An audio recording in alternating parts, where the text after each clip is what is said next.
ఈ విషయం కొంచెం కాంట్రవర్షియల్ అనిపించవచ్చు, కానీ మనం నిజాయితీగా మాట్లాడుకోవాల్సిన అవసరం ఉంది. పేపర్ లీకులు, పరీక్షల్లో జరిగిన తప్పులు ఖచ్చితంగా తీవ్రమైన సమస్యలే, వాటిని ప్రశ్నించాలి. కానీ మనల్ని మనం కూడా ఒక ప్రశ్న అడగాలి. ఒక పరీక్షలో ఫెయిల్ అయ్యాననే కారణంతో ఒక విద్యార్థి తన జీవితాన్ని ముగించుకోవాలనుకునే పరిస్థితి ఎందుకు వస్తుంది? ప్రతి సంవత్సరం దేశవ్యాప్తంగా ఎంతో మంది విద్యార్థులు ఆత్మహత్యలు చేసుకుంటున్నారు. దీనికి కారణం కేవలం ఒక పరీక్షే కాదు.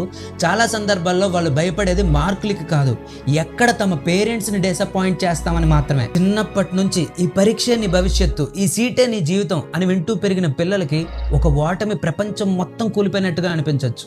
అందుకే తల్లిదండ్రులుగా మనం ఒకసారి ఆలోచించాలి. మన పిల్లలకు కేవలం గెలవటం మాత్రమే నేర్పిస్తున్నామా, లేదా ఓడిపోయిన తర్వాత మళ్ళీ ఎలా లేవటం అనేది కూడా నేర్పిస్తున్నామా?